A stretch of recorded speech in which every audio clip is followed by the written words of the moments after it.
Esto es La Entrevista con Raúl Valladares. Nuevamente la violencia focalizada en determinados sectores de la población agita señales de alarma en la sociedad hondureña, ya que podría tratarse de disputas de territorios por el crimen común u organizado o de intimidación sistemática contra sectores opuestos al gobierno actual.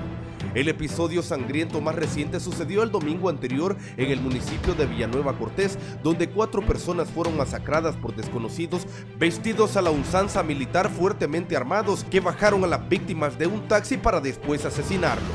El ataque se produjo frente al centro comercial Metroplaza, donde los cuerpos sin vida quedaron tendidos boca abajo. Horas antes, en otra masacre perpetrada en la colonia Betania, al norte de la capital de la República, 3 personas a bordo de un taxi fueron asesinadas por motivos y personas desconocidas.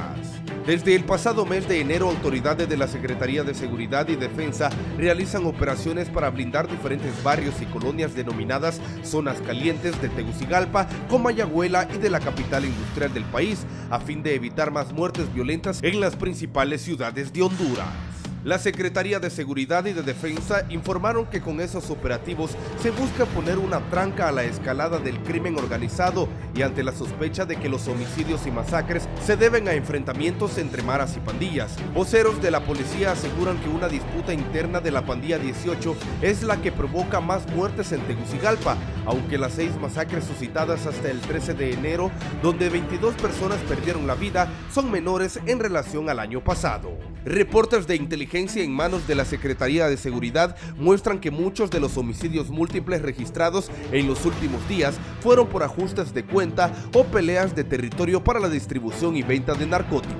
Parte de esas labores de inteligencia ha sido el traslado de reos de alta peligrosidad a cárceles de máxima seguridad, con lo que se busca detener las llamadas telefónicas de jefes de maras y pandillas con órdenes para cometer delitos en perjuicio de la comunidad.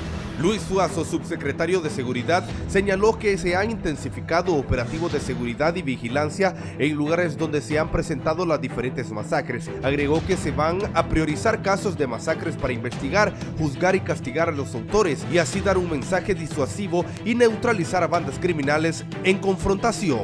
Las derivaciones de la violencia afectan también a sectores políticos contrarios a la administración nacionalista, como aseguran órganos de derechos humanos que ven en el secuestro y asesinato del estudiante del segundo año de bachillerato de mecánica automotriz del Instituto Técnico Luis Bugrán, Oscar Daniel Mencía Cantarero, de 18 años de edad, el accionar típico de escuadrones de la muerte.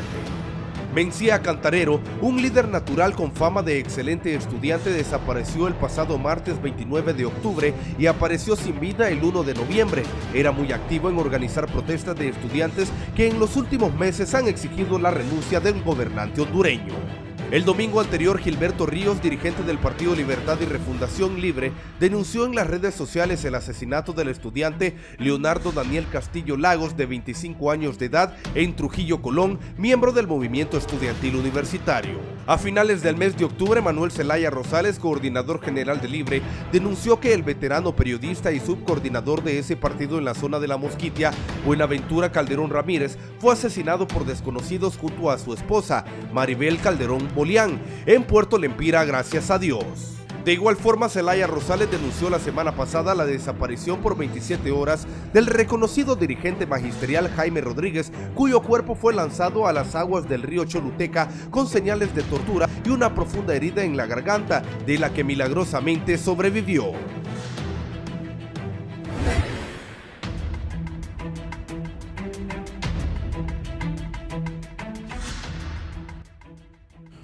Buenos días, hoy es martes ya 5 de noviembre. Hoy vamos a abordar ese tema de la violencia. Tengo 4 distinguidos invitados que creo que van a aportar mucho a la sociedad para conocer qué es lo que está pasando. La doctora Eliseth Cuello está con nosotros. Doctora, gracias por aceptar nuestra invitación. El director del Centro de Investigación y Promoción de los Derechos Humanos, don Carlos Leiva, bienvenido. Muchas gracias. El general de brigada, Germán Velázquez Romero, él es el comandante de Fusina. Gracias por estar acá nuevamente. Gracias, licenciado, por su invitación. Buenos días. El comisionado de policía, César Augusto Mendoza, que es el subcomandante de Fusina. Bienvenido. Buenos días, licenciado. Inicialmente, doctora, ¿qué piensa de lo que está pasando en Honduras? Ya vio la nota introductoria. Como parte de que somos todos, hoy está un comandante del ejército, de Fusina, el subdirector, está el director del Centro de Investigación y Promoción de los Derechos Humanos, está ella, para que platiquemos qué pasa en el país. Anoche pasaba una noticia que ya este año van más muertos que el año anterior.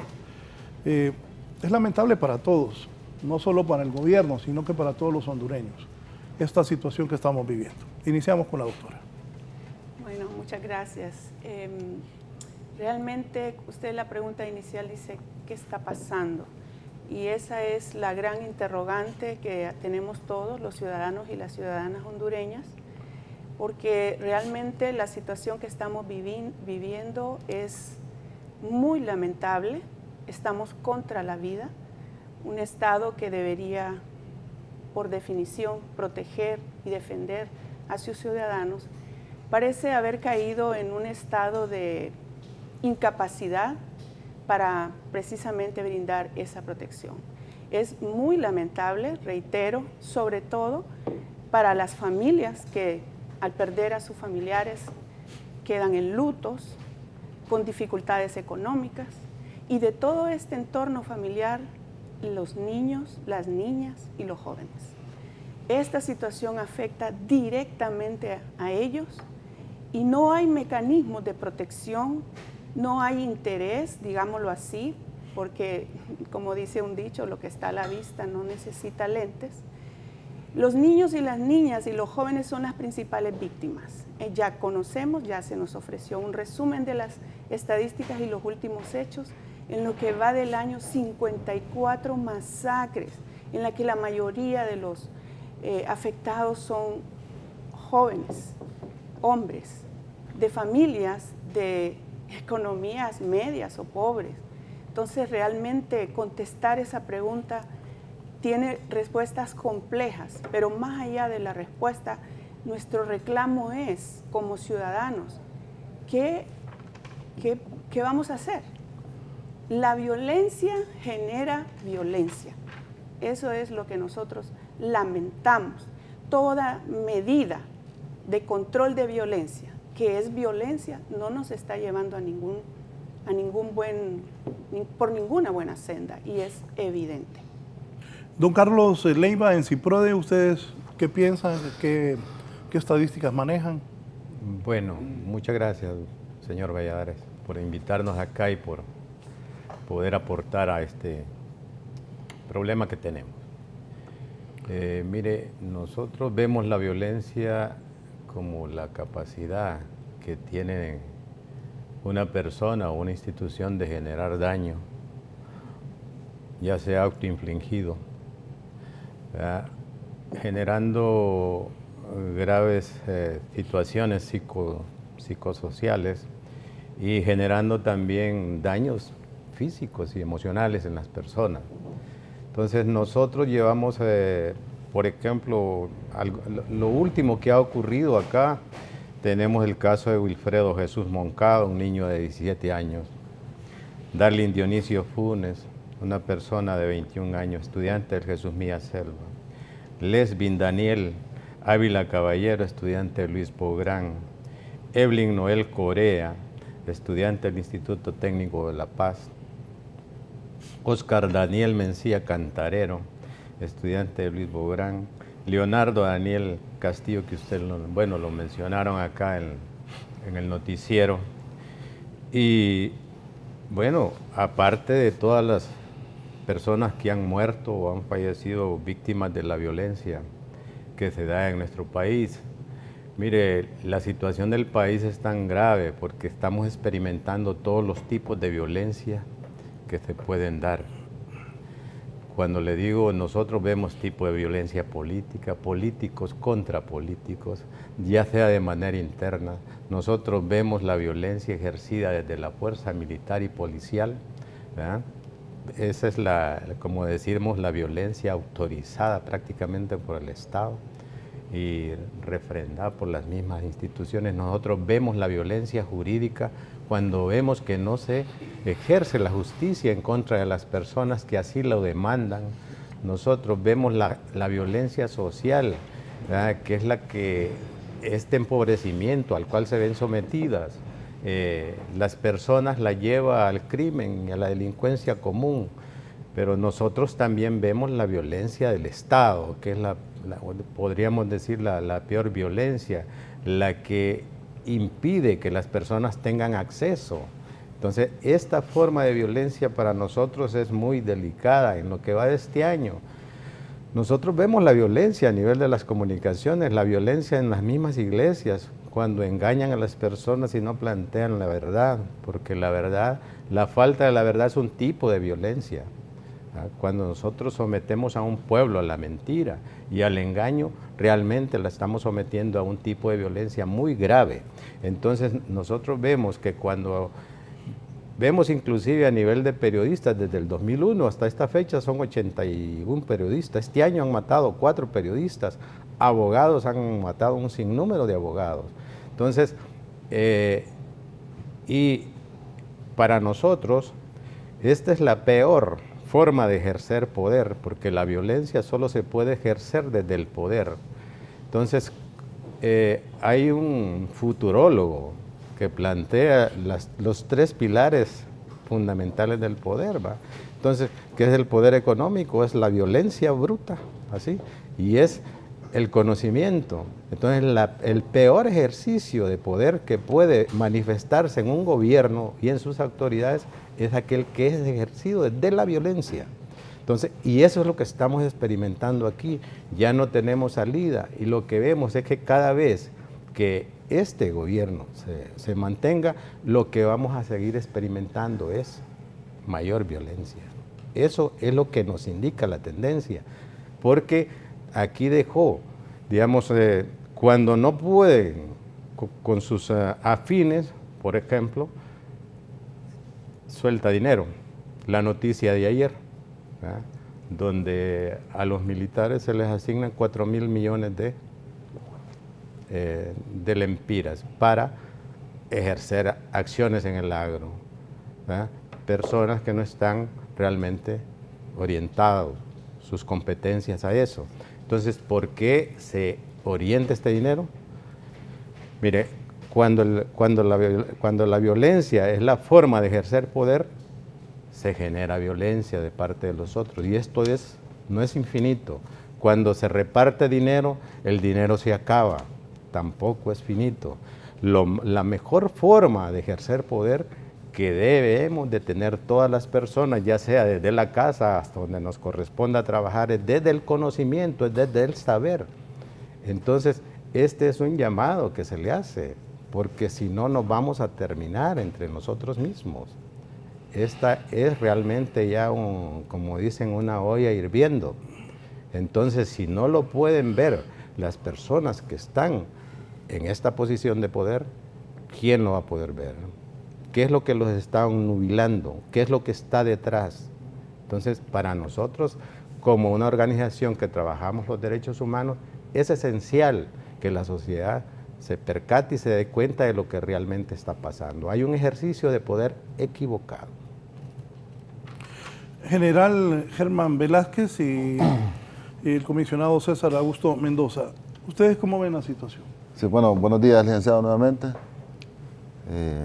Doctora Lisette Cuello, señor Carlos Leiva del CIPRODE, gracias.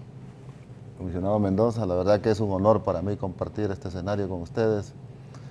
Y el día de hoy poder debatir y analizar la situación que estamos viviendo actualmente en el país. Sé que este va a ser un programa muy interesante porque vamos a poder analizar, buscar alguna solución, alguna salida a lo que estamos viviendo, a este ligero repunte que tenemos en la violencia. Creo que no va a ser el momento de estar señalando culpables o lamentándonos, sino que buscar cómo podemos buscar la mejor solución a esta situación que estamos actualmente. Y también ver desde otro punto de vista, desde otro ángulo, no solamente desde el punto de vista crítico, políticos, socioeconómicos, sino que de todos los ángulos, para ver qué nos está generando la violencia en el país.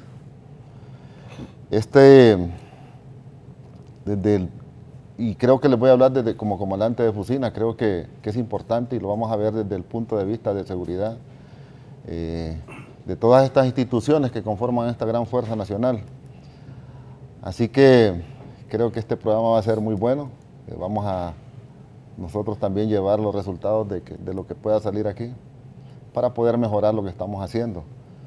Lógicamente, así como usted lo mencionó, más de 50 asesinatos múltiples en lo que va del año. Y lógicamente, pues todos estos están relacionados con algún tipo de actividad irregular, criminal. Entendemos la preocupación de la población cuando esto sucede, como la recién pasada en la ciudad de Villanueva. Lógicamente, pues esto nos alerta, nos suena esas alarmas de ver qué es lo que está pasando, principalmente cuando ocurren en horas del día. En este momento Fusina está realizando operaciones a nivel nacional y nos hemos enfocado en 25 municipios, que son los más conflictivos. Villanueva es uno de ellos.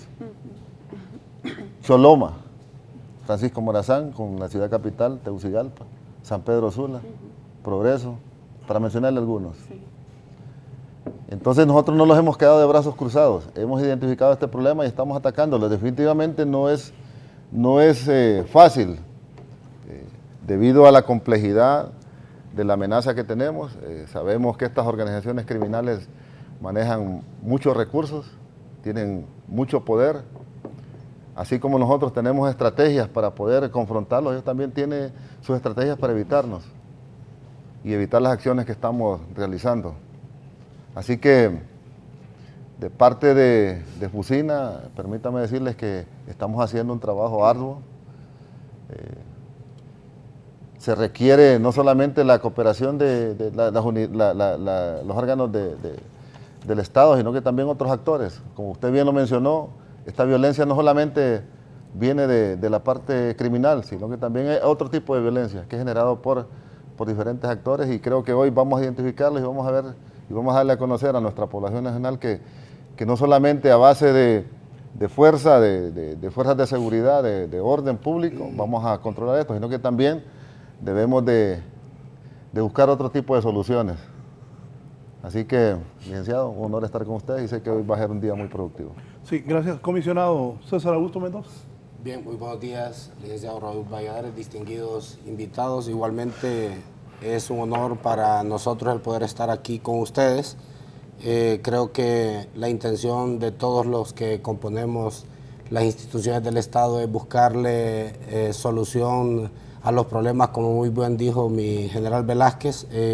Estamos aquí para intentar identificar qué es lo que nos está afectando.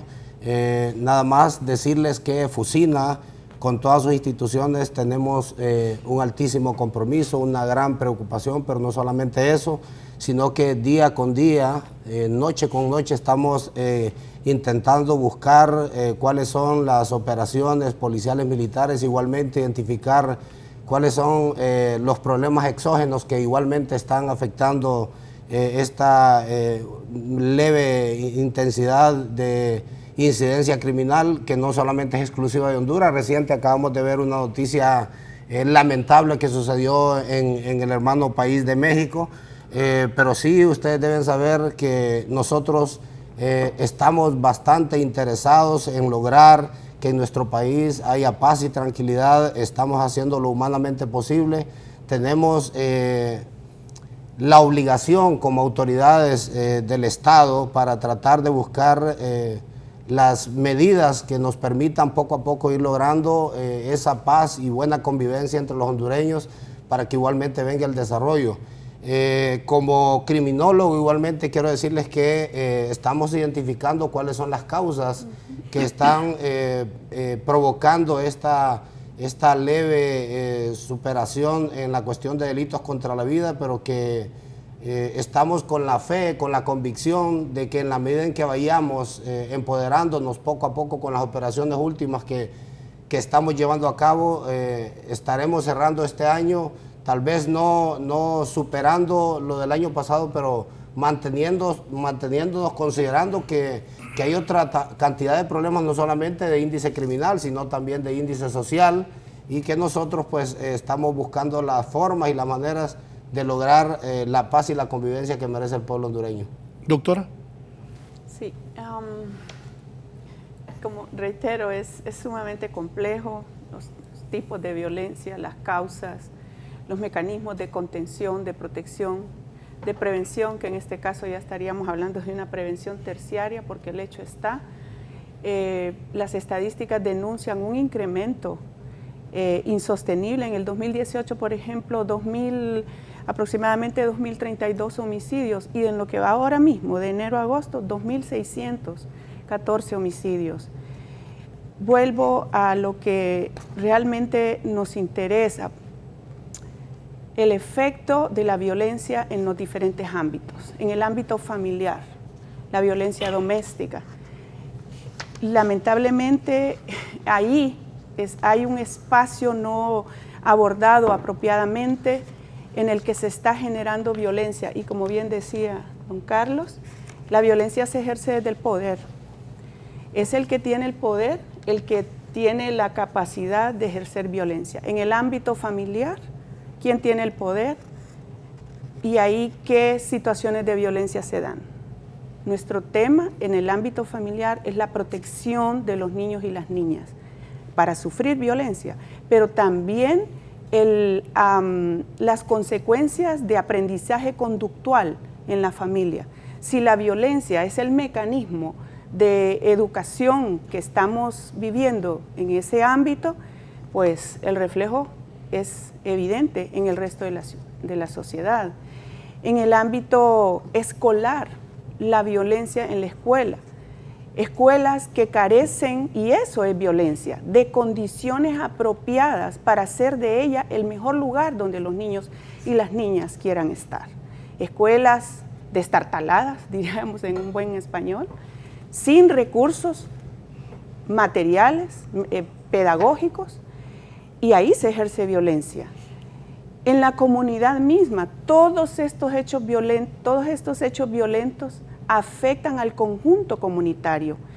El pensamiento de la comunidad en general crea su propia visión y crea estrategias de protección. Ya creo que leí hace unos días una comunidad que han decidido protegerse con vigilancia, con participación ciudadana. La violencia en el ámbito general de la sociedad y el efecto. Yo creo que Honduras tiene un gran dolor.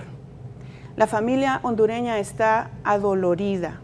Ha sido víctima de violencia sistemática a nivel estructural. ¿Y cómo resolver o cómo lidiar con esto? No puedo dejar de decirlo. Un golpe de Estado, ¿cuál es el mensaje que ha lanzado a la sociedad? Es la supremacía de la fuerza, la supremacía de los grupos de poder. ¿Y qué hace toda una comunidad, una sociedad que creía en un sistema democrático, que creía que su voto era el reflejo de la voluntad? Y eso lo hemos visto defraudado. La familia, la sociedad en general tiene dolor. Y frente al dolor, ¿qué hacemos? ¿Nos protegemos? ¿Será que pedimos ayuda? ¿Alguien puede ayudarnos? Es complejo, es lamentable, y vuelvo al tema de la violencia generadora de violencia. El poder ejercido en la familia, en la comunidad, en la escuela, en el ámbito en general. No sé, yo decía aquí, y gracias, y a propósito, nuestros invitados me han dado una lección de educación, de saludar a los compañeros, muchísimas gracias. Realmente, si estamos aquí para conversar del tema, no pienso que vamos a salir con una solución, es demasiado complejo la situación. Y nuestra aspiración, más allá de encaminarnos a la solución final, porque no es fácil, es a la sensibilización. Basta ya, basta ya. Si seguimos haciendo lo mismo, vamos a obtener el mismo resultado. Creo que es de la competencia de todos los ciudadanos y ciudadanas en las diferentes estructuras de poder, hacer una reflexión consciente y de verdadero impacto a la sociedad. Los niños, las niñas, los jóvenes, esto es el presente. ¿Qué están entendiendo los niños y las niñas ahora mismo? Los jóvenes están siendo las víctimas principales. ¿Qué pasa con esas familias? Esas esposas jóvenes, esas madres jóvenes. El incremento de las muertes dirigida a las mujeres, con saña, con verdaderamente ni palabras encuentra uno para hablar de los femicidios, del ejercicio del poder contra las mujeres. Creo que es el momento también de hacer un balance del poder y las fuerzas que hoy día la ejercen. Don Carlos. Sí, fíjese que ahí nosotros lo que estamos viendo, digamos, en las noticias son los efectos, ¿verdad? Los efectos de un poder mal ejercido.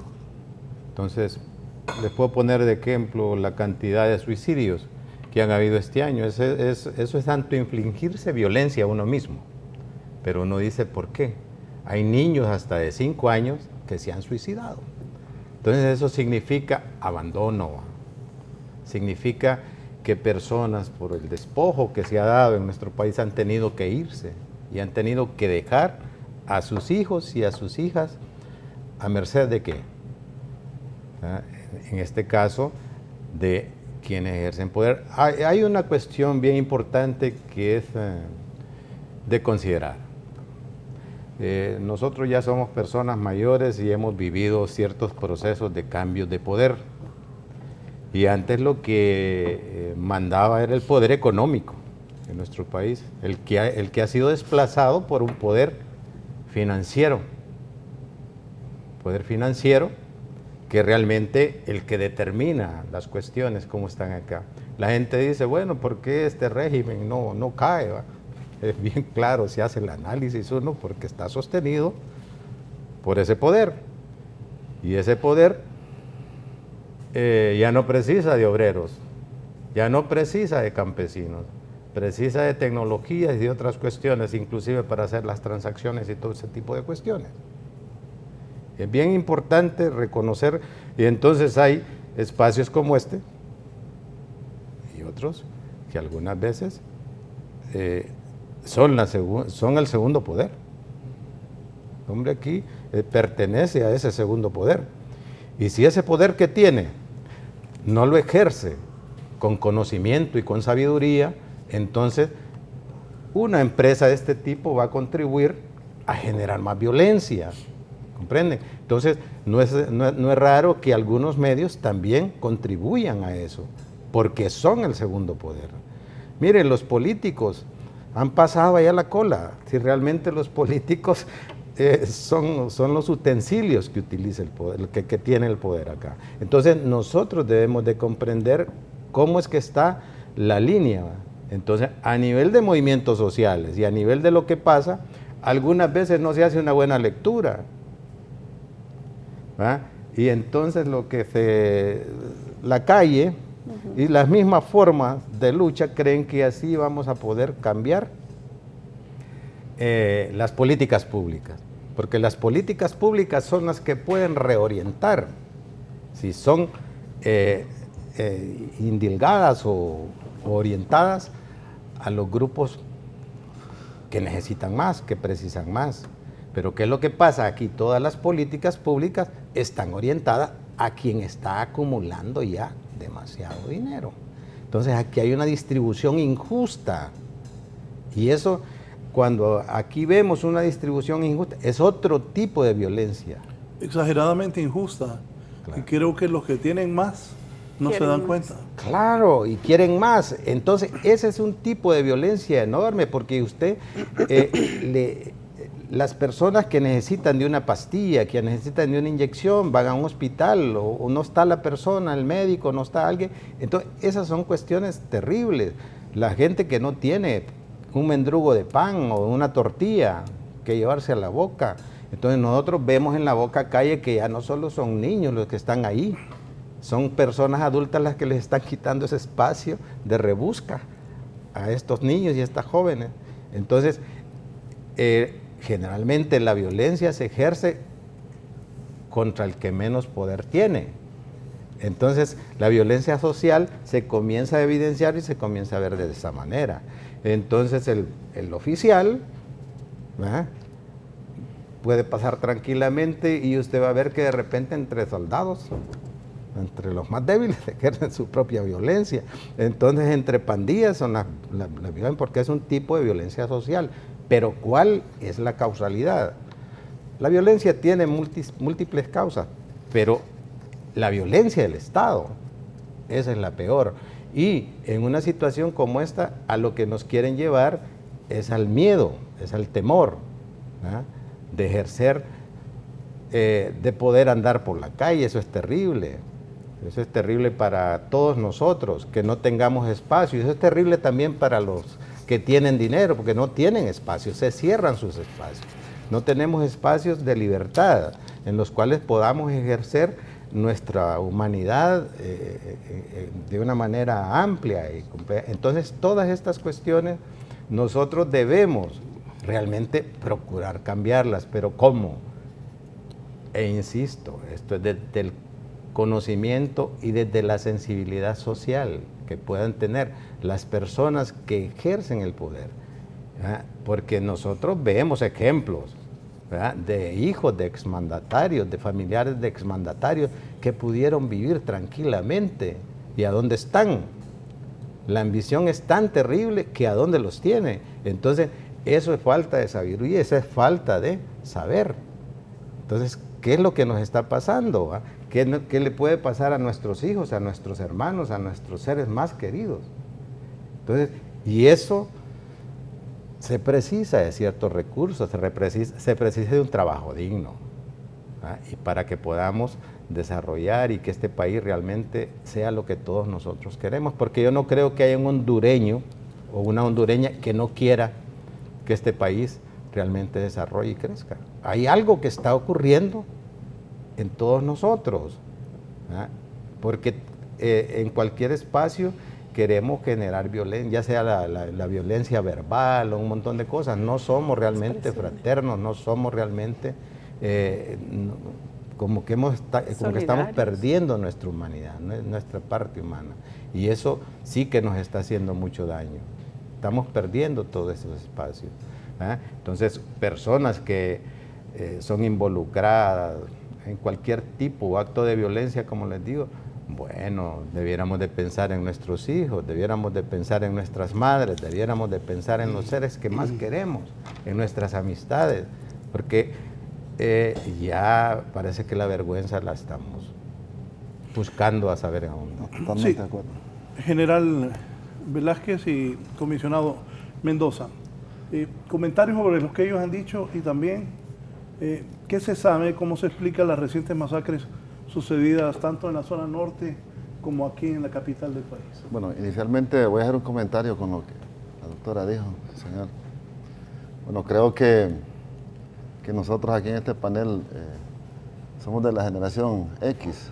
Sobrepasamos los 50 años, excepto la doctora, que es mucho más joven. Gracias, muy gentil, pero también soy de esa generación. Entonces, hemos visto cómo ha evolucionado esto de la violencia. Sabemos la paz y tranquilidad que teníamos en aquellos lugares donde nos creamos, porque un asesinato de los que ocurren hoy era una noticia impactante. Ahora un asesinato que encuentran a una persona en un costal, parece que es rutinario. Entonces, hemos visto cómo ha evolucionado eso de la violencia. Entendemos que... Solo quiero, lo que usted acaba de decir es fundamental.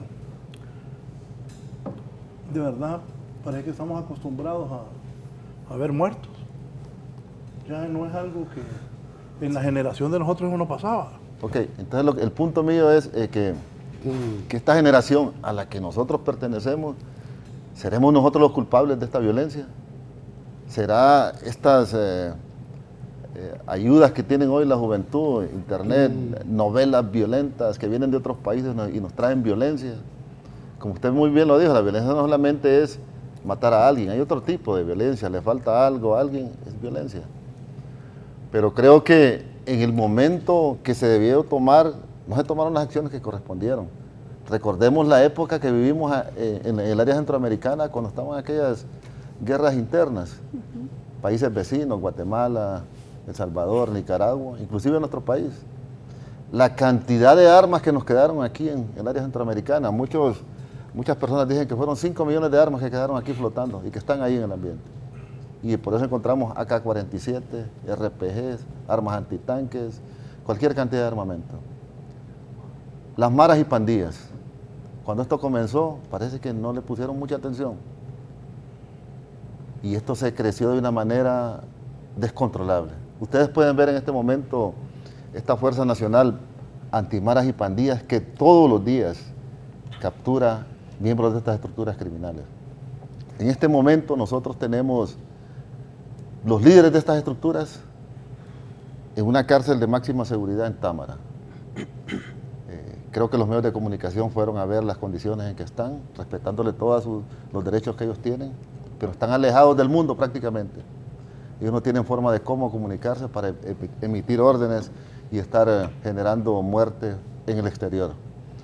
Así que con el comentario de ustedes, creo que hay muchos factores que han influido, pero realmente, como usted muy bien lo mencionó, padres de familia, profesores, maestros, iglesias, sociedad civil, parece que todos tenemos esa cuota de responsabilidad en lo que ha pasado. Hay muchos padres de familia que no se dan cuenta dónde están sus hijos en este momento. Lo ven que llega con un celular de última generación y no le preguntan dónde lo sacó. Ven que sus hijas llegan con ropa, con cuestiones que ellos no tienen la capacidad y sencillamente se hacen los indiferentes. Ahí el padre de familia es responsable de lo que el hijo o la hija está haciendo. Y de repente aparece en una situación que nadie la desea y no, mi hijo o mi hija era un santo en la casa. ¿Pero qué? Nunca se involucró, nunca visitó al maestro en la escuela, cuál era el comportamiento, nunca se dio cuenta quiénes eran los amigos que la visitaban, con quién ellos salían. Entonces, nuestra generación tiene un grado de responsabilidad en lo que estamos cosechando. Ahorita estamos cosechando algo que nosotros sembramos. Y le estoy hablando como padre de familia, como hondureño, no como comandante de Fusina, sino como un ser humano cualquiera. Claro. Entonces yo me siento responsable de lo que nosotros tenemos, de esta juventud violenta que tenemos. Yo sé que hay otros actores, esas telenovelas que vienen de otro país. ¿Qué es lo que le siembran a nuestra juventud? Que pueden ser ricos sin ningún problema, que pueden traficar, que pueden matar. Eso no es propio nuestro, eso viene de otro país, de otros países, de otras culturas, pero nosotros lo hemos tomado aquí porque nuestra cultura hondureña fácilmente asimila otro tipo de cultura. Y desafortunadamente en este momento esta violencia la ha asimilado. Y con la pregunta suya, licenciado, ¿qué está pasando en la zona norte principalmente y aquí en Tegucigalpa en los últimos asesinatos múltiples? Esta gente tiene una guerra. Ellos están peleando sus territorios, controlando mercados. Cuando usted tiene líderes en confinamiento, fuera del mundo y que no se pueden comunicar, estas estructuras van a buscar la forma de cómo controlar estos mercados que estuvieron bajo control de sus líderes. Y empiezan esas guerras entre ellos. Entonces, por eso vemos que se incrementan esta cantidad de homicidios múltiples. Lógicamente, como comandante de Fusina, me preocupa cuando eso ocurre. Y llamo a los comandantes de esos sectores y se les dice qué está pasando. No tiene capacidad para poder controlar su terreno, su territorio, su ciudad, su pueblo, su departamento. Necesita más recursos, pero nuestro país desafortunadamente no tiene esa cantidad de recursos humanos y materiales que yo como comandante de Fusina deseo para poder controlar esto. No es una tarea fácil. Hay muchas poblaciones que no tienen una posta policial. Hay muchas poblaciones que desean policía militar de orden público en sus lugares para poder controlar la venta de narcomenudeo de marihuana o la extorsión que puedan estar sufriendo. Pero no tenemos la capacidad. Y les digo, aquí no venimos a lamentarnos, sino que venimos a buscar una solución a este problema que desafortunadamente en estos últimos días se ha incrementado ligeramente. En una conferencia en la que asistí en San Pedro Sula, invitado por la DPI, vinieron expertos, principalmente de Colombia, que es un país referente para nosotros en esto de la violencia. Sabemos que la guerrilla que ellos tuvieron con la FARC, el ELN, el tráfico de drogas, los problemas internos que nosotros podemos haber tenido, drogas, en nuestro país un punto de transbordo de la droga hacia otros mercados. Básicamente el escenario es muy parecido.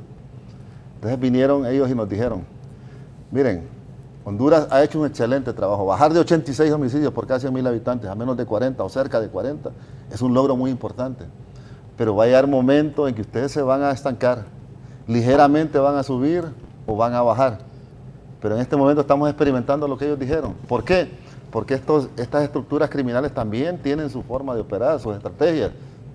Ellos se modifican, se adaptan y quieren ver lo que nosotros estamos haciendo para poder evitarnos. Recordemos que ellos tienen una gran capacidad financiera, manejan mucho recurso económico, tienen la capacidad de poder comprar conciencia, de comprar la voluntad de hombres y mujeres que puedan estar operando bajo el control de Fusina. Así que el reto que nosotros tenemos es muy grande. Esta no es una tarea fácil. Y aquí debemos involucrarnos todos los actores. Y nuevamente les vuelvo a decir, maestros, iglesia, sociedad civil, gobierno, todos los que estamos involucrados en esto, porque el problema no solamente es nuestro, o del padre de familia o la madre de familia que le mataron a su hijo. Este es un problema de nación. Porque en el exterior nos ven a nosotros como un país no civilizado, violento, en el que si seguimos con esta tendencia, que estamos tomando las medidas para que esto no continúe, sino que vaya así como estuvo el año pasado, a la baja, para que esto cambie y todo el mundo quiera venir a Honduras y tenemos un país poderoso, así como le digo yo, lleno de recursos, con gente muy buena, que quiere que este país salga adelante.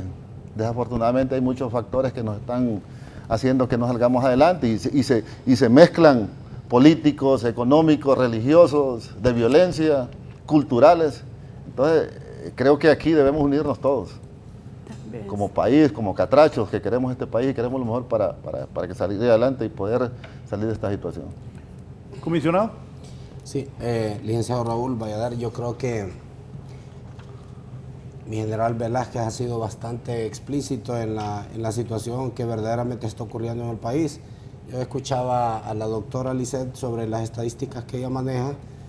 Quiero decirle, doctora, que nosotros trabajamos en función de las estadísticas cada día y es preocupación constante cada mañana en reunión de trabajo que hacemos. Manejamos cada día cómo se están moviendo principalmente los delitos contra la vida, que no es el delito exclusivo que sucede en el país. Sabemos que hay otra cantidad de delitos que afectan la convivencia de las personas. Nosotros tenemos una diferencia para hasta este momento de 166 homicidios en negativo en relación al año pasado, que son información debidamente que está siendo comparada con la Universidad Nacional Autónoma de Honduras, en función de ello quiero decirle que con estas estadísticas nosotros planificamos, hablamos con los jefes policiales militares de cada uno de los sectores del país y tengan la plena seguridad de que estos jefes policiales y militares lloran sus muertos. Cuando yo hablo de lloran sus muertos es que ellos, cada persona que fallece en su sector de responsabilidad es un motivo grande de preocupación. Primero, porque de nadie es desconocido que el país está siendo evaluado constantemente, principalmente por este delito, y ellos se mantienen en sus cargos, se mantienen en sus puestos de acuerdo a estos resultados. Como muy bien lo dijo mi general Velázquez, estos jefes son llamados acá a Tegucigalpa o son visitados frecuentemente por nosotros para ver en el terreno qué es lo que están haciendo en función de las operaciones policiales, militares que día con día llevamos a cabo, allanamientos, saturaciones, operaciones ordinarias, extraordinarias, con la intención de cada día ver que estamos reduciendo principalmente este delito, sin dejar de lado 5 o 6 delitos más que estamos atacando, como ser la cuestión de asaltos a viviendas, el que la persona puede estar en una parada de bus, puede moverse en un transporte público de forma segura, a través de la creación de 4 fuerzas que recientemente creó el gobierno, que es la Fuerza de Seguridad del Transporte Urbano, está la Fuerza Nacional de Control de Centros Penales, está la Fuerza Nacional contra el Narcotráfico, que dentro de poco ya entrará en operaciones, y está la Fuerza Nacional de Antimaras y Pandillas, que como muy bien lo dijo mi general Velázquez, todos los días se llevan a cabo capturas de criminales importantes de esta denominación de maras y pandillas, y que en este momento estamos tratando de sectorizar en cárceles de máxima seguridad de forma tal de lograr que estas personas no logren comunicarse con el resto de miembros de estas maras para irlos inmovilizando poco a poco, que es complicado porque es un problema no de 10 años, de 20 años, es un problema de 30 años, que ya tienen abuelos, que ya tienen padres, que ya tienen tíos, nietos, sobrinos, que lo que aspiran es a ser jefes de mara y pandilla. Es terrible decirlo, pero sí es una realidad. Entonces, estamos trabajando no solamente en el combate frontal a través de la represión, sino también con programas que tiene Policía Nacional y Fuerzas Armadas a través de acercamiento en las escuelas, para que los niños se den cuenta o visualicen que hay otra forma de superarse en el mundo, en la vida, y no solamente a través de acciones criminales. Si es que queremos decirle que sí, estamos trabajando, esperamos reducir o por lo menos llegar al finalizar este año con una estabilización de este delito principal, que es el delito contra la vida, y poco a poco ir cerrando para que el país vaya mejorando, que es la intención que nosotros tenemos en realidad. Antes de ir a la pausa, la oposición al gobierno dice que denuncia crímenes selectivos contra su militancia. ¿Qué piensan de eso ustedes? Bueno, creo que alguien lo mencionó ahí en el primer video que puso, Escuadrones de la Muerte. Eso no existe aquí en nuestro país. La verdad que no es una política de Fusina, no es una política de Estado. En ningún momento se ha ordenado a ninguna institución que conforma Fusina crear este tipo de organizaciones ilícitas. Así que yo pienso y estoy seguro que estos asesinatos que han ocurrido pues son asesinatos aislados que han ocurrido por una cuestión ajena a la parte política. Así que invito a las personas que hacen estas denuncias que presenten las pruebas donde corresponda.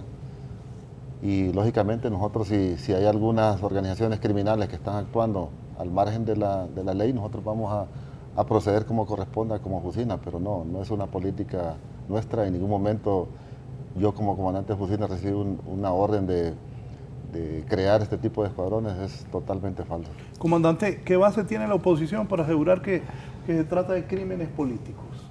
No, por eso le digo, si alguien tiene alguna prueba que la presente, porque nosotros estamos en toda la disponibilidad, capacidad de poder aclarar esto y poder hacerle ver a esta gente de que nosotros, el Estado y las fuerzas del orden no tienen nada que ver con este tipo de asesinatos. Mi general, yo quisiera aclarar algo. Y si ustedes se van a los centros de formación en este momento, o a cualquier institución, llámese de la Policía Nacional o de Fuerzas Armadas, los miembros que actualmente integran la institución, el primer requisito es ser profesionales de educación media, en el caso de la Policía Nacional. Y en el centro de formación, desde el centro de formación, el policía o el policía militar que se está formando, lo primero que él tiene la orientación principal es no obedecer órdenes ilegales. En este momento es impensable que alguien se atreva a darle una instrucción a un subalterno para cumplir una orden de ese tipo, porque al final eso se va a dar cuenta. Esa misma persona que están utilizando para cumplir una orden ilegal, no digamos quitarle la vida a una persona, en su momento esa persona va a hablar, en su momento, llámese hoy, mañana, pasado, 2, 3, 4, 5 años después, estamos en otra generación, en un momento donde las comunicaciones son tan fluidas para todo el mundo que nadie se atrevería a darle una orden ilegal a un subalterno, principalmente el tener que decirle que va a ir a una acción donde le va a tener que quitar la vida a una persona.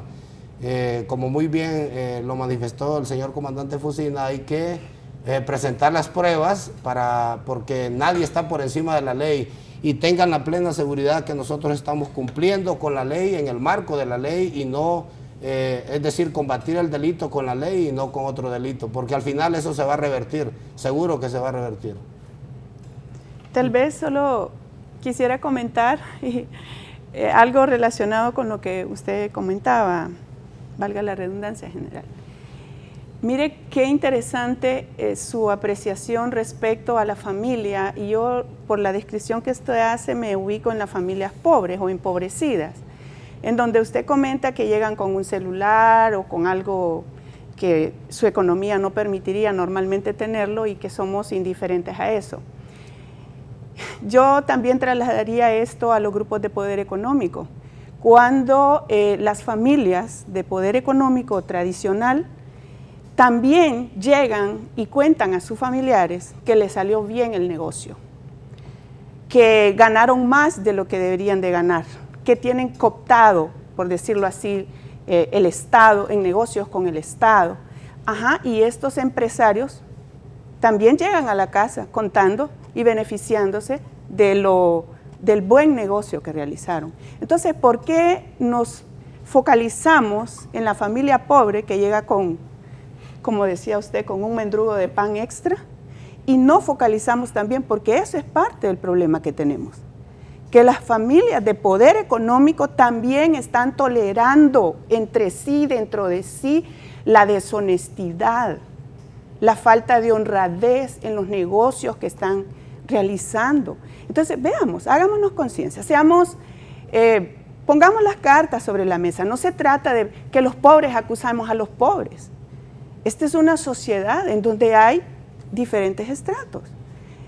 Entonces, mi reflexión va en ese sentido, porque si yo soy de una familia de poder económico y le llego contando a usted, papá o mamá, que viera qué bien me salió el negocio, estoy ganando el porcentaje de interés mucho mayor de lo que legalmente corresponde, usted como padre mío también, o como madre, debería de hacer lo que espero que haga la madre de un joven o de una persona que llega con un celular, que su economía no le permite.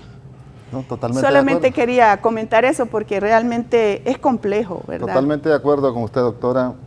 Creo que los principios y valores no tienen un nivel socioeconómico. Principios y valores son igual en toda la sociedad. Así que comparto con usted, eso no está correcto. Don Carlos. Sí. Mire, los principios y los valores pasan por los deseos de uno. En eso se fundamentan los principios y los valores. Y me llama la atención la pregunta que hace sobre el formato o la forma de represión que hay. Y estamos viendo cómo a un par de estudiantes del técnico profesional los traen, los sacan de sus propios centros de educación, con vestimenta militar. Yo no dudo que ustedes hagan con eficiencia su trabajo, pero digamos, los mandos no solamente son ustedes, y las políticas a ese nivel no solamente son ustedes. Entonces hay responsabilidades. Se ve que a un profesor de educación media también lo secuestran, lo dejan por muerto. Entonces hay cuestiones que son como para meter miedo. ¿Qué tiene que ver un niño de un colegio o una niña de un colegio para que la asesinen? ¿Quién es el que puede estar interesado? Me van a decir que es que andaba en maras, que es que andaba... No, pero se da justo cuando hay movilizaciones. Y los van a sustraer de sus centros de formación. Entonces, esto son indicadores. Yo me voy por indicadores, y quienes deben realmente de investigar son la Fiscalía por la vida. Ellos deben, delitos contra la vida, ellos son los responsables, pero nosotros vemos una institucionalidad que se queda pasmada, que se queda sin hacer ninguna cosa. Uno le lleva y le fundamenta casos y no hacen nada. ¿verdad? Nosotros estamos cansados de pedir medidas cautelares para un sinnúmero de gente, pero más bien algunas veces los exponemos o las exponemos y no hacen nada. Entonces hay responsabilidades de responsabilidades, y yo considero que la institucionalidad nuestra es quienes más responsabilidad tienen. Nosotros hacemos nuestro trabajo en función de nuestro mandato.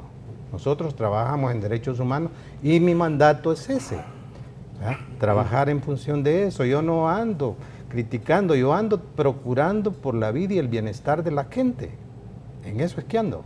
Entonces, cuando hay también, por ejemplo, los políticos que hacen esta pregunta también, debieran también de ponerse de acuerdo si son oposición.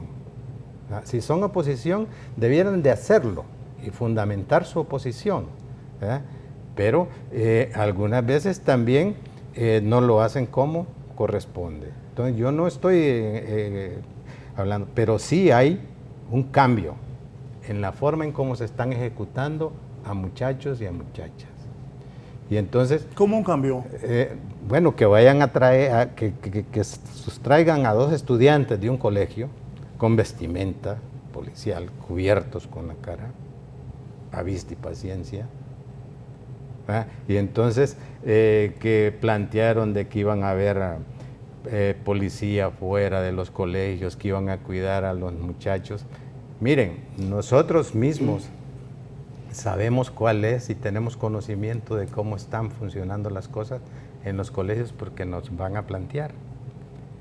Y no estoy hablando de que hay paramilitares, pero sí hay personas de los grupos organizados perniciosos que están vinculados a eso. Y ustedes debieran de investigarlo. La Fiscalía debiera de investigarlo. Yo no estoy diciendo que son militares, porque eso cambió también. Los patrones cambiaron. Solo un minuto, ¿investigan eso ustedes? Sí, hay equipos de trabajo que están trabajando, licenciado, claro que sí. Lo que pasa es que las investigaciones no son de la noche a la mañana. Hay que hacer verdaderas investigaciones, que cuando ya se presenta un requerimiento fiscal, que el fiscal tenga la suficiente información científica, técnica para poder verdaderamente tener resultados y que al final podamos tener una sentencia condenatoria, pero sí hay equipos trabajando específicamente en eso. Y quiero decirle que a través del mismo FUSINA nosotros estamos cubriendo muchos lugares donde, de acuerdo a las denuncias de los directores, tienen temor para que los muchachos puedan llegar a sus clases. Lo que pasa es que, como lo dijo al inicio mi general Velázquez, quisiéramos tener todos los recursos suficientes para poder estar en todo lugar. Sin embargo, nos multiplicamos, hacemos lo que se puede, pero sí tenemos la fe en Dios en primer lugar y en segundo lugar en las actividades que estamos llevando a cabo, que al finalizar este año específicamente tendremos mejores resultados, aún con todos los problemas que se tienen, como problemas económicos, problemas sociales, problemas de migración, que ustedes muy bien lo dijeron al inicio, con un montón de menores que no tienen que rendirle cuentas a nadie porque están con la tía, con el tío, con el vecino, con el abuelo, que ya no tienen ni el interés, ni la fuerza, ni la intención para poder regularle el comportamiento a esta persona. Pero nuevamente reitero, no creo en este momento que haya una autoridad constituida que tenga el valor, que tenga la intención de darle una orden a un subalterno para ir a cometer un hecho que va en contra de la ley, porque seguro es que esa misma orden se le va a revertir. Estamos investigando quiénes tienen el interés de generar esta percepción de que es el Estado el que está atacando a estas personas, y estamos seguros que los cuerpos de investigación en su momento van a presentar a las personas que están participando de este tipo de hechos criminales. Sí, discúlpeme, mire, son medidas para amedrentar. A quienes matan son a muchachos del colegio que ha estado más activo en movilizaciones. A quien matan la semana recién pasada es a otro muchacho de psicología de la Universidad Nacional. Entonces, eso deben de comprender que también nosotros pensamos, nosotros hacemos nuestros análisis y llegamos también a puntos en que nos dicen, bueno, aquí hay algo raro, ¿verdad? Yo no estoy diciendo, bueno, son policías, son militares, pero aquí hay algo raro. ¿Y quién es el que está en contubernio con esto? ¿Verdad? Nosotros conocemos, ¿verdad? Y hemos estudiado y hemos analizado cómo se han dado las formas de los años 80, por ejemplo, para meter miedo, para amedrentar, para inmovilizar. Y eso es parte de la gente que ostenta el poder. El poder se sostiene, el poder se mantiene, el poder se disputa, el poder, yo tengo claro eso. ¿Verdad? El poder no es que uno lo va a entregar así, mire, porque, ¿verdad? Y máxime en las condiciones de quien tiene el poder. Entonces está complicado. Entonces eso lo comprendemos, ¿verdad? Pero y tenemos que hacérselo ver a la gente. Hay una complicación ahorita y se está sometiendo a la sociedad prácticamente para que se inmovilice, pero oigan, esta cuestión lo que nos está trayendo es un caldo de cultivo que no sabemos por dónde.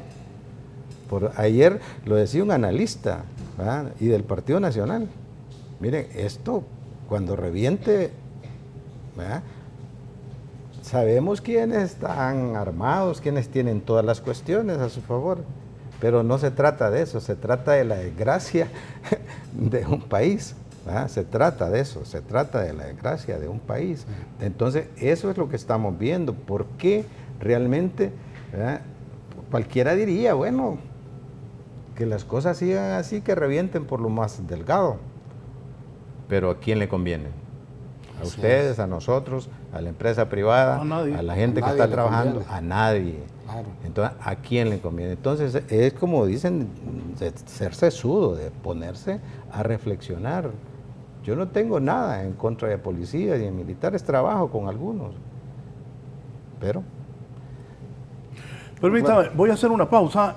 Me dice Fausto Calix, ex miembro del MEU, ahora abogado, y si no es el Estado, ¿dónde está la investigación? ¿Quiénes son? El ataque es claro contra quienes hemos estado al frente de la lucha. Hoy presentaremos una denuncia ante el CONADE.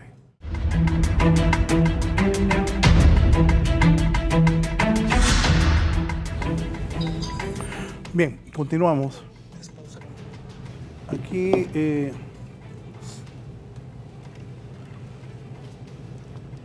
lo que decía Fausto, si no es el Estado, ¿dónde está la investigación? ¿Quiénes son? El ataque es claro contra quienes hemos estado al frente de la lucha. Hoy presentaremos denuncia ante el CONADE.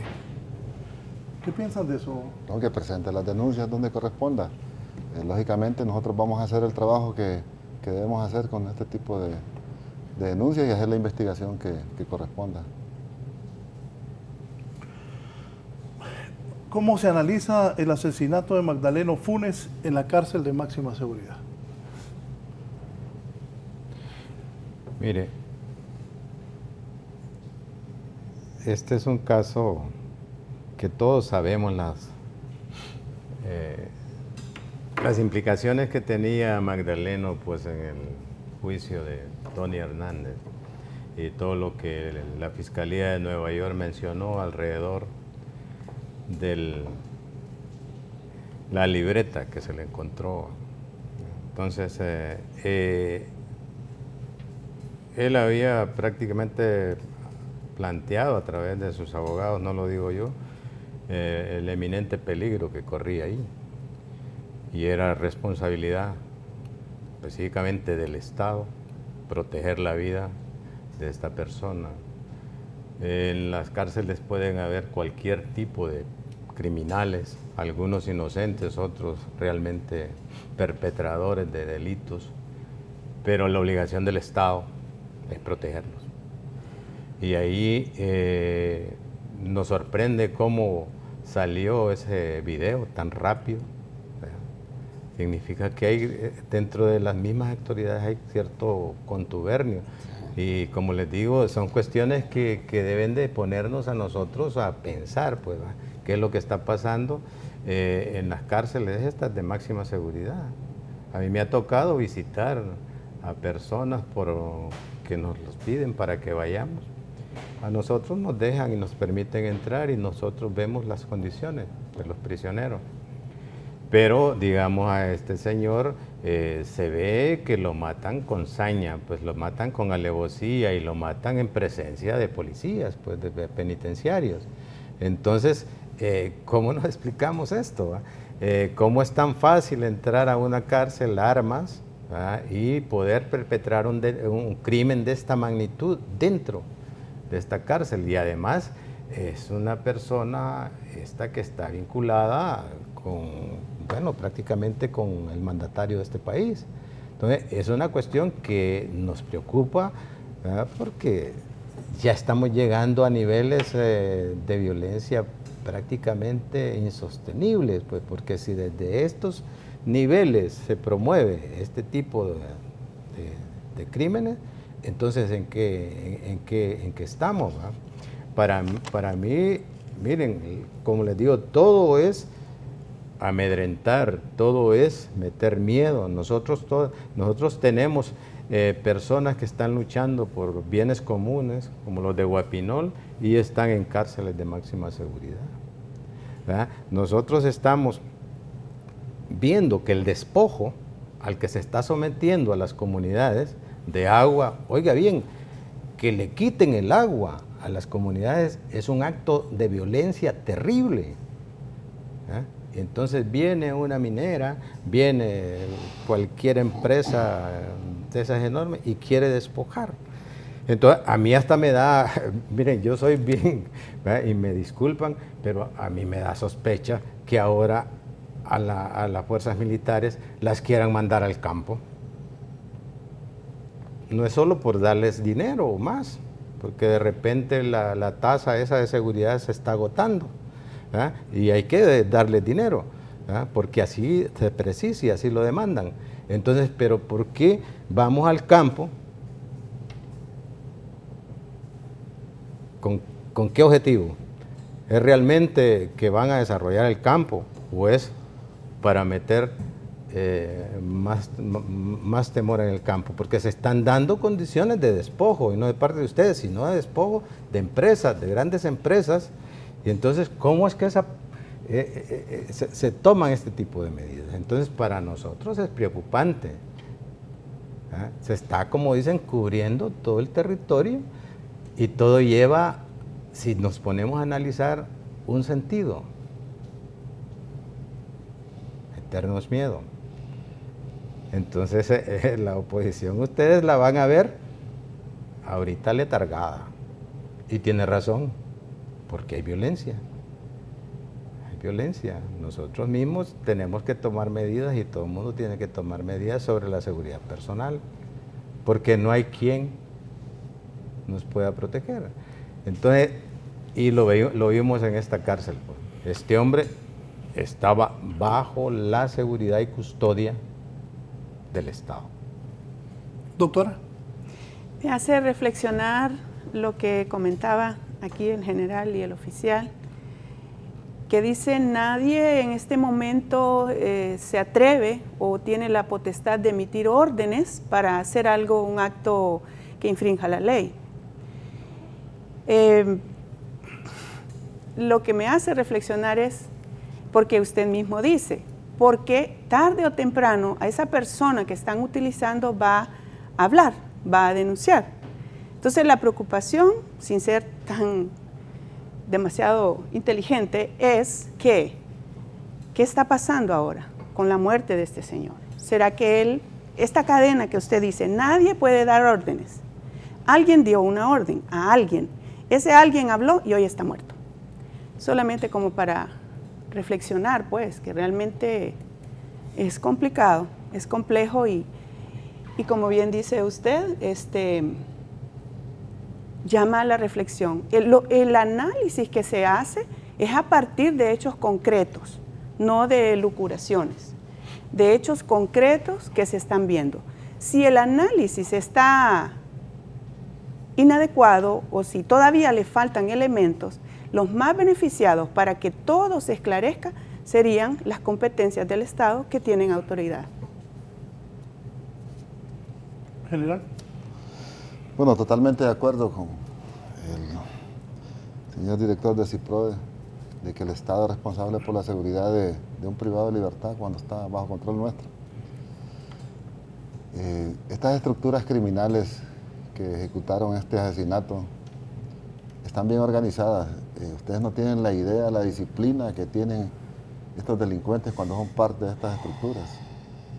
Estos señores privados de libertad que cometieron esta muerte sencillamente aducen que se la debía. Eso es lo que dicen. No sueltan más información. Y creo que aquí el más interesado por proteger la vida de este señor era el Estado, por lo que ellos mencionaron en la corte allá en Estados Unidos. Lógicamente, ese video está en prueba de investigación de cómo salió tan rápido. Hay una persona responsable, él está haciendo las investigaciones con los técnicos que estuvieron en ese momento para ver qué fue lo que pasó. En ese ataque que hubo ahí, en esa muerte, resultó un policía militar herido. Eso no lo mencionan. Creo que si hubiera sido algo planificado por alguien, no hubiera habido herido por parte de ninguna autoridad del centro penitenciario. No se muestra todo el video como debe ser. ¿Qué fue lo que ocurrió antes de que el policía militar abriera la siguiente compuerta? Así que estamos investigando a ver con eso, pero tiene toda la razón, el Estado debe proteger la vida y estos grupos criminales están bien organizados. Esas armas tienen un valor económico que fácilmente puede comprarle la conciencia a un guardia penitenciario, a un militar que esté en servicio. Por ponerle un ejemplo, un celular antes valía 3.000 lempiras en un centro penitenciario. Ahora está hablando de 200.000 lempiras. Quiere decir que lo que nosotros estamos haciendo está bien y esto ha incrementado el valor de estos aparatos para que puedan ser introducidos. Vemos cómo hay féminas que utilizan su cuerpo para poder introducir droga, teléfonos y esto pues... Y hombres también. Y hombres también, sí, claro. Todo esto tiene una recompensa económica y esto demuestra el poder económico que tienen ellos.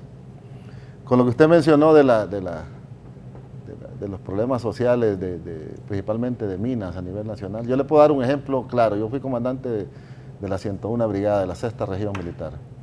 Ahí teníamos el problema de la Cuculmeca, no sé si lo recuerdan, los mineros que murieron soterrados. Sí, es un problema serio. ¿Sabe cuál es el problema ahí, señor? Que a la gente no le gusta organizarse, le gusta vivir en el desorden siempre. Porque hay muchos intereses de ellos, ¿no? Venden la brosa, el dinero poco que hacen lo compran en otras cuestiones, lo malgastan, lo beben. Entonces cuando se quiere poner orden, ellos no quieren el orden, quieren seguir viviendo lo mismo. Y les voy a poner otro ejemplo. De aquí como comandante de la 7ª Región, del COES, Petacón, proyecto Petacón, aquí cerca, en Lepaterique, igual, gente altamente destruyó las instalaciones, pérdidas millonarias de la empresa de ahí.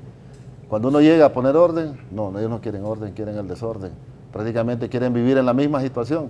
Entonces son problemas con que Fusina, los órganos de seguridad del Estado tienen que vivir, y eso hace que nosotros desviemos recursos que deben estar siendo empleados para seguridad ciudadana en otras situaciones.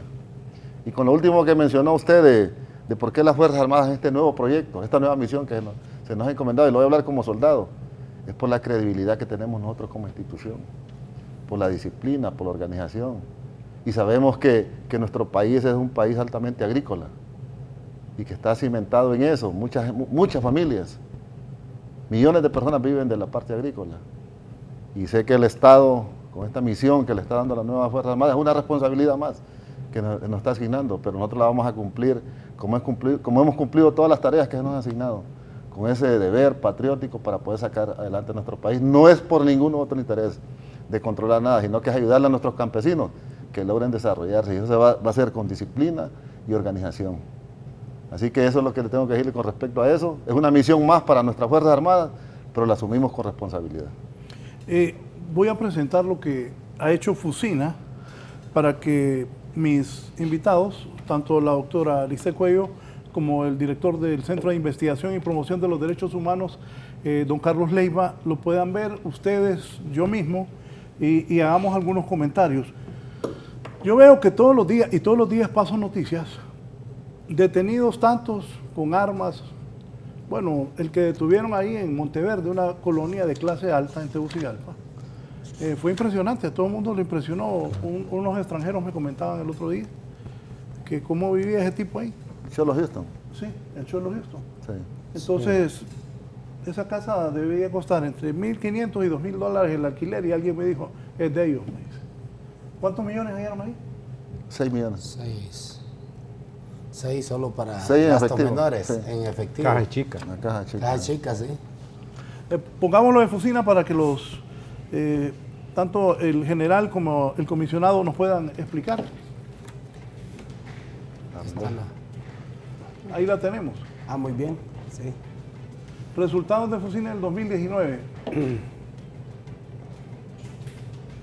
La misión, pues ya sabemos que una fuerza que fue creada por el presidente de la República a través de asesores que en su momento le dijeron que era importante que hubiese una fusión de las instituciones del Estado, Policía Nacional, Fuerzas Armadas, Ministerio Público, Poder Judicial, Migración y la Dirección Nacional de Inteligencia, con el objetivo de lograr mejores resultados en equipo. ¿Por qué? Porque si usted recuerda, en un reciente pasado había serios problemas con cada institución que quería sobresalir con sus propias operaciones. ¿Qué provocaba?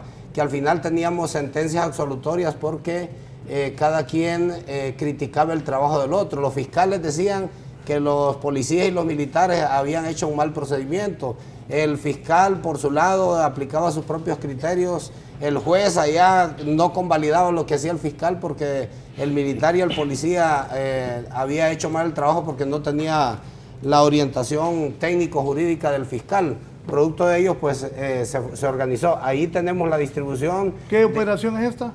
Esta es la operación Morazán, que está desplegada a nivel de todo el país y en el cual ya tienen funciones específicas en función de cada uno de los requerimientos que, de acuerdo a la información de inteligencia, está pasando en cada uno de los departamentos. La amenaza que está identificada y que principalmente todo proviene del narcotráfico, la extorsión, el sicariato, los problemas incluso de territorio, como muy bien lo dijo mi general Velázquez, proviene de los territorios para poder desplazarse con la droga por diferentes lugares del país. Y para ello pues tenemos desplegados los cuerpos policiales y militares de Fusina, los logros operacionales que se han tenido. Ahí pueden ustedes ver cuántos kilos de cocaína se decomisaron solo este año 1967, y de la fecha en que se creó Fusina hasta este momento tenemos 20.057 kilos de cocaína decomisados en el país en diferentes operaciones combinadas, Policía, Fuerzas Armadas y Ministerio Público con el acompañamiento.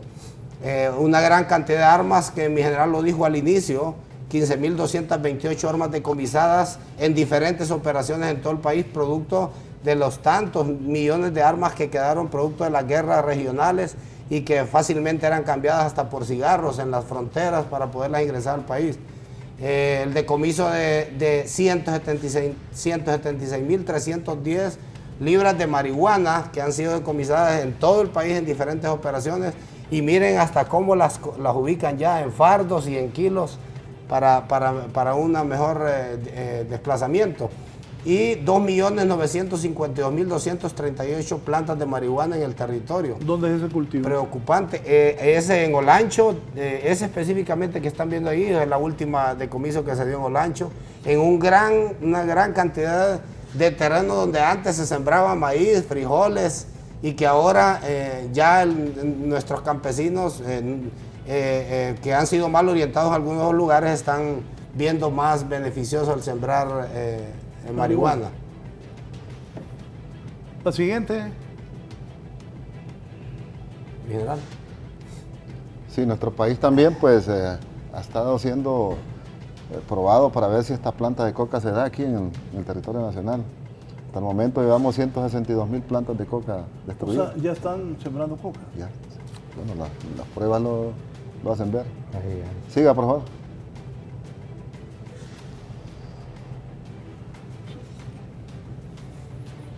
Munición, granadas de fragmentación decomisadas, para que veamos el poder que tienen estas estructuras criminales. Esta munición que vemos abajo es M203, va en un granadero. 208.149 municiones decomisadas de diferente calibre. Siga, por favor. 243 millones de lempiras decomisados. 243 Sí. millones. 267 áreas clandestinas inhabilitadas. Nuestro país, por su ubicación geográfica, es un punto obligado de la droga. Por nuestro país pasaba el 80% de la droga en años anteriores. En este momento, y de acuerdo a la fuerza de tarea que se encuentra en Key West, solo el 3% está pasando por nuestro país. Con estas actividades que hemos hecho, destruirles estas pistas no autorizadas, hemos hecho de nuestro territorio un territorio hostil para ellos, con los diferentes escudos con el que contamos, escudo naval, escudo aéreo y escudo terrestre. Lógicamente, pues esta gente tiene la capacidad de poder mover muchas aeronaves y ya nuestro territorio no es el punto ideal para ellos, como lo era anteriormente. Ahora buscan otros países vecinos, Belice, Guatemala, México, para poder mover la droga hacia otros mercados, norte o Europa. 23 personas han sido pedidas en extradición y han sido enviadas principalmente a los Estados Unidos de América. La siguiente. 9.000 privados de libertad reubicados. Recordemos cómo era el centro penal de San Pedro Sula, cómo operaba esta gente en la impunidad. Prácticamente ese era el centro de operaciones de ellos, donde ahí generaban órdenes, salían a operar, guardaban armamento, guardaban dinero, drogas. Esto, gracias a las acciones que se tomaron, el centro penal de San Pedro Sula ya no existe. Y esta gente fue reubicada en cárceles de máxima seguridad. Sabemos que nuestro país tiene extensas fronteras con Nicaragua, Guatemala, es un punto ciego. Sí, donde circula el contrabando y se da contrabando de mercadería, armas, drogas, tráfico de personas y todos los ilícitos que van. Todo eso que están planteando ahí es como las películas que ustedes decían. Sí, mi general, es importante afianzar ahí que incluso se ha dinamitado los puntos clandestinos. Increíblemente en muchos de estos lugares hemos tenido que regresar porque 10 días después, incluso con conocimiento supuestamente de autoridades municipales, han vuelto a rellenar porque muchos de estos productos, este contrabando, se supone que para ellos facilita el nivel económico de los municipios. ¿Esas bandas? 505 bandas desarticuladas en lo que tiene Fusina a estar operando. Y esto continúa, cada una de las fuerzas de tarea en cada departamento está ubicando estas bandas que aún están operando para poderlas desarticular y ponerlas a la orden de los tribunales. Cualquier cantidad de operaciones de saturaciones, principalmente en las ciudades más grandes de nuestro país, San Pedro Sula, Tegucigalpa, Comayagua, Choluteca, Ceiba. Y no solamente nos vamos a la parte coercitiva, sino que también tenemos programas que son efectuados principalmente por la Policía Militar de Orden Público y la Policía Nacional. El programa Sin Drogas se vive mejor, comenzó el 2015 y hasta el momento ha capacitado a muchos jóvenes en los colegios, y el programa GREAT de la Policía Nacional, que también tiene mucha aceptación entre la población estudiantil. Estos datos que estamos presentando, licenciado, doctora, señor director del CIPRODE, pueden ver cómo estaba nuestro país desde que comenzó Fusina. Todos estos resultados son desde que Fusina comenzó a operar. Imagínense 505 bandas desarticuladas. Esta es la amenaza a la que nosotros nos hemos estado enfrentando. Y el trabajo no ha sido fácil. Aquí han habido aproximadamente 80 miembros de Fusina que han perdido la vida en diferentes operaciones, que han fallecido. Y esto pues nadie dice, bueno, las Fuerzas Armadas, la Policía Nacional, el Ministerio Público también ha puesto la vida de hombres y mujeres en riesgo, la han ofrendado en defensa de nuestra población. Así que solo veamos de dónde venimos, dónde estamos y a dónde queremos ir. Lógicamente, como le dije, estas estructuras criminales también tienen sus propias estrategias, están modificándose, están adaptándose, están mejorando, están obteniendo más dinero, más tecnología para poder evadir lo que nosotros estamos haciendo. Es un trabajo duro, pero sí lo estamos logrando.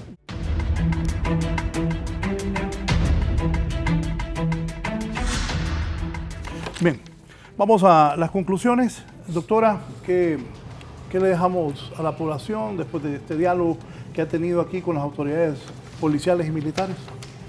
Bueno, complejo, ciertamente. No podemos negar que hay acciones definitivamente hay acciones que se están realizando. También queda evidenciado que los criminales, los grupos organizados de criminalidad son fuertes, tienen recursos, pero también el tercer punto en este sentido es el tema de la corrupción. La corrupción, ¿cómo le hacemos frente a esto? La corrupción tiene por lo menos 3 implicaciones. Los actores que participan en hechos de corrupción, los intereses que se mueven ahí y, ¿por qué no?, las políticas estructurales. Ese sería como un análisis general de lo que hemos estado conversando. Y nosotros desde el sector de niñez y juventud, la red COIPRODEN, que tiene 30 años, lo mismo que la Convención de Derechos de Niñez, de estar promoviendo políticas públicas, institucionalidad de prevención, de protección al crecimiento y desarrollo de los niños y las niñas, plantea frente a esta difícil situación de violencia que, como ya hemos dicho, afecta principal y directamente a los niños, las niñas y los jóvenes, la institucionalidad del Estado en esta materia. ¿Dónde está un Instituto Nacional de Juventud? ¿Dónde está en este momento el INJ si son los jóvenes los que están siendo víctimas de la violencia? ¿Cuál es la estrategia? ¿Cuál es el posicionamiento que tienen? ¿Cuáles son las opciones, las alternativas? ¿Dónde está la institucionalidad del Estado en una competencia que por nombre, ¿verdad?, dice Instituto Nacional de la Juventud? ¿Dónde está una Dirección Nacional de Niñez y Familia? ¿Cuál es el aporte que está haciendo? Porque se trata en esta complejidad de una articulación de la institucionalidad del Estado. Entonces nos llama la reflexión. También vamos a decir, hay esfuerzos, pero son demasiado pobres, demasiado niños, y solo tenemos que ver los presupuestos de estas instituciones, que es el escudo, es la bandera en la cual se justifican que no hay más acciones. Entonces hagamos un balance. ¿Cuánto estamos invirtiendo en medidas de seguridad violentas y cuánto estamos invirtiendo en institucionalidad de prevención? ¿Dónde está el Programa Nacional de Prevención de Maras y Pandillas? ¿Qué están haciendo?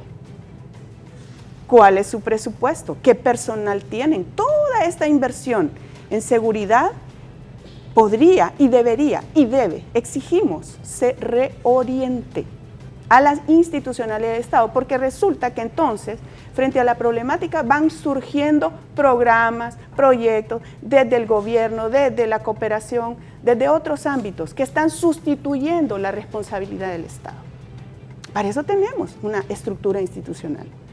Y la misma Secretaría de Educación, son jóvenes estudiantes los que están poniendo la vida. Esa sería nuestra reflexión. ¿Qué quiere la gente? ¿Qué queremos los hondureños? Trabajar, pero trabajos dignos, trabajos con sueldos, con salarios que me permitan tener una vida digna. No programas paliativos, incluso a veces insultantes a la dignidad humana. Trabajo por horas, ¿qué es eso? Por favor, reflexionemos. ¿Qué quiere la familia? Si no tiene trabajo, porque se hace esa relación que no estoy de acuerdo, en que la falta de trabajo me obliga a involucrarme en actividades delictivas, eso es una línea que no tenemos que trabajar sobre ella. Hay miles, millones de familias pobres que no se han involucrado en acciones delictivas, que tienen dignidad, que conocen los principios básicos, los valores, la honestidad. Entonces, por eso no. ¿Qué quiere la gente? Trabajo con salarios dignos. ¿Qué quiere la gente? Recreación, que el salario le dé para tener. La recreación es un derecho fundamental. Entendiendo la recreación como la disponibilidad de espacio público. Mire que ni aceras tenemos en nuestra ciudad para decir que voy a ir a caminar. Parques, ¿cuál es la inversión en parques? Por favor, reorientemos, pensemos. Es el momento de hacer una conciencia ciudadana verdaderamente interesada en el beneficio de las mayorías. Y esto no es socialismo, no es izquierda, es convivencia ciudadana en paz como derecho humano. Recreación, teatro, arte. Mire el Teatro Nacional Manuel Bonilla, por favor. Mire los parques, en qué condiciones. Es la cooperación española la que está haciendo esfuerzos y todo el recurso que disponemos no podría reorientarse a eso. Eso es prevención. ¿Qué quiere la gente? Realización personal. No sé si conocemos seguramente la escala de Maslow, que tiene que ver desde la satisfacción de las necesidades básicas. Aquí tenemos problemas, porque no estamos satisfaciendo lo básico: salud, educación, vivienda, ropa. Trabajemos. La escala de Maslow llega hasta la punta, que es, como es un triángulo, a la realización personal, que es cuando yo me siento bien conmigo misma, y todo esto depende de un entorno social, cultural y político que me permite como ser humano desarrollarme después de satisfacer mis necesidades básicas. Creo que en este tema de violencia, este tipo de análisis y reflexiones son los que tenemos que hacer para revisar dónde orientar la inversión que se está haciendo. La violencia genera violencia. La prevención de la violencia va desde la familia, la escuela, la comunidad, el entorno, y afecta la estructura, los poderes del Estado: legislativo, judicial, ejecutivo, y los otros poderes, que a esos es que hacemos el llamado. No podemos seguir así. Yo le comentaba a unos amigos, soy doctora en medicina, el cáncer, porque se habla de cáncer, que la sociedad tiene un gran cáncer. Para mí, perdonen, el cáncer es tonto. Se come el cuerpo que lo mantiene. Y parece que esa es la situación en la que estamos. Pero afortunadamente, todavía, aunque sea a niveles o con medidas drásticas, podemos salvar esta sociedad hondureña. Gracias, doctora. Don Carlos. Sí, bueno, quiero agradecerle por este espacio, pero que nos haya ayudado a todos y a la gente que nos ha escuchado, que se oriente un poco sobre la situación en la cual estamos viviendo. Yo sigo pensando que la inversión que ha hecho este régimen no ha contribuido a superar la situación de vida que nosotros estamos viviendo. Creo que todos queremos la paz, queremos trabajar en paz, queremos vivir en paz, queremos vivir en situaciones dignas, no indignas. Entonces, en ese sentido, para mí, los políticos deben de ir por las reformas políticas que realmente democraticen este país, que contribuyan a la democracia, porque también son un ente que puede generar violencia y hay que hacérselo ver. Ellos están en la posibilidad realmente de generar cambios a ese nivel que contribuyan a la paz de este país. Digamos, los dineros que se orientan en desmedida para cuestiones militares y policiales, que vemos que hacen lo que deben de hacer, pero la situación de violencia sigue. Creo que se deben de reorientar a la salud, se deben de reorientar a generar confianza en este país de otra manera, en la educación de los muchachos y las muchachas. Miren, los colegios se están cerrando, los colegios nocturnos prácticamente desaparecieron. Entonces, ¿qué es lo que está pasando? Entonces, hay algo ahí, y no es cierto que con acciones de fuerza vamos a superar esto. Es con conocimiento, es sabiendo cómo se hacen las cosas, con personas, porque nosotros trabajamos con seres humanos cambiantes y que sufren un cúmulo de situaciones. Entonces nosotros debemos de enfrentar esto de otra manera, reorientando y planteándonos políticas públicas que realmente generen confianza interna y generen confianza externa para que este país realmente sea tratado de otra manera, tanto por quienes nos visitan, que nos traten de manera digna, que también quienes hacen inversión aquí no tengan miedo, no tengan temor, que podamos trabajar en paz. Aquí todo está, la mediana empresa está desapareciendo y un montón de cuestiones, hay extorsión, hasta el que anda un tuk-tuk lo extorsionan. Aquí es discúlpeme la palabra, es un desmadre.